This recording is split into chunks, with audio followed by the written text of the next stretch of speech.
Hi guys, it's Wendy and I'm here to talk all things timeshare and never buy timeshare. Check out my book.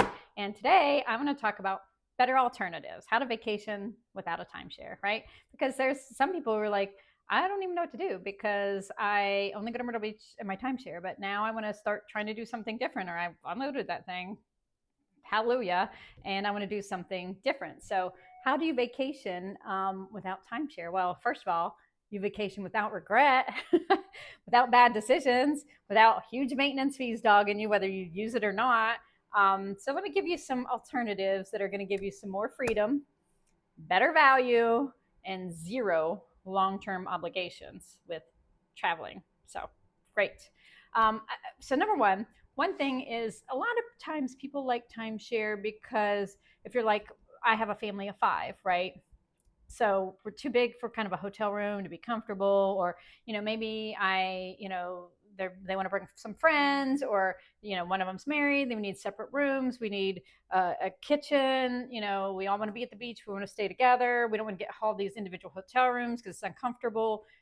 Yes, that's why people wanted timeshare. The good thing is there's so many more options out there now, right? So the first thing you can do is look at a vacation rental site like Airbnb or Verbo, and where they rent entire homes or condos and some unique properties worldwide. So you get the flexibility to go whenever you want.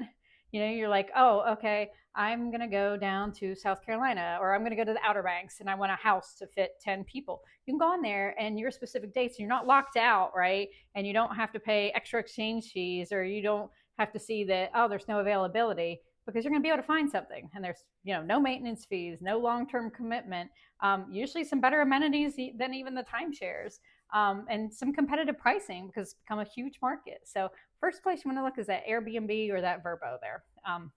Number two is just a certain hotel loyalty program. If you do Marriott Bonvoy, or you do Hilton or Hyatt, Hilton Honor Points, you can, if you stay loyal to something, you can do pretty well. I'm kind of at that age in my life where I'm traveling up to see kids, or and I'm staying in some hotels, or your kids go to college and you got to go there and stay in a hotel. Try to stay at the same place all the time. Maybe even get a reward card where you can get those points on there, where you can end up saving a bunch of points and cobbling them together, and then suddenly, oh great, I can go do a 3-day weekend at Myrtle Beach because I can use all these points and stay at this Hyatt right here by the beach. So those loyalty programs are definitely something to look for. There's no obligations, right? You're just getting value from what you're already spending. If you're already going to hotels for work, or for seeing your aging parents, or for whatever reasons, definitely try to stick with something and try to see if you can get some of those upgrades and perks that come with some sort of hotel loyalty type of program. Number three is, if you like some of the timeshare resorts, maybe there's one that your friends have been at and you're like, you thought about buying into it. Don't buy into it, just rent it. Go to Red Week. There are a ton of timeshare owners with a lot of regret that are just trying to make back their maintenance fees for the year, right? They don't even care if they make a profit on it. They've already done their outlays. So maybe their maintenance fees are $2,000 a month and they're happy to rent that to you for $2,000 a month. You don't have that $30,000 outlay that they had, and that fact that you have to own it forever and never get rid of it like the ball and chain around your ankle. You can just go there for 1 week in July and pay them $2,000. So look at Red Week, look at some other timeshare things. You have some friends that have timeshares, offer to rent theirs for what their maintenance fees cost. And then you don't have the obligation, but you get the vacation at the resort or the timeshare place that you would like to do. So that's definitely a good option there. Number four option is to look at a service like Home Exchange, where you can exchange your home and you can swap a house with somebody worldwide. You do pay like an annual membership. It's great for people who are very, adventurous and want to try that and do some sort of maybe cultural immersion, meet interesting people. It's, something else to consider as far as vacationing, instead of worrying about timeshare, or trying to, maybe you want to see the world and you were told you could do that with your timeshare and you could do it through RCI and Intervals International. No, but you could do it through Home Exchange. You can go there and say, I want to stay in Valencia, Spain. who has a home there, and I can try to go to their house. And it could definitely work if you have a house that's kind of in a nice area, like maybe you have a home in Orlando, everybody wants to go there. So those are some other options you can look at for vacation. And alternative number 5, which is just simply the easiest one, which is save your money and invest it.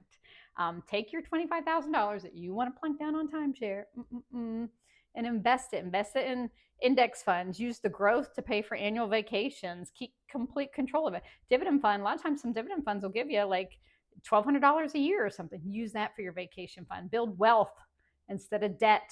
And at the end of it, you still have your principal, right? If you're living off the proceeds of the money that you've invested and you're using that as your vacation fund, at the end of the day, you still have your $25,000. You don't have the $25,000 that you bought timeshare because that thing is worthless, zero. So the math is never going to come out. So there you have it, 5 alternatives for a better vacation with more flexibility, more freedom, more money in your pocket.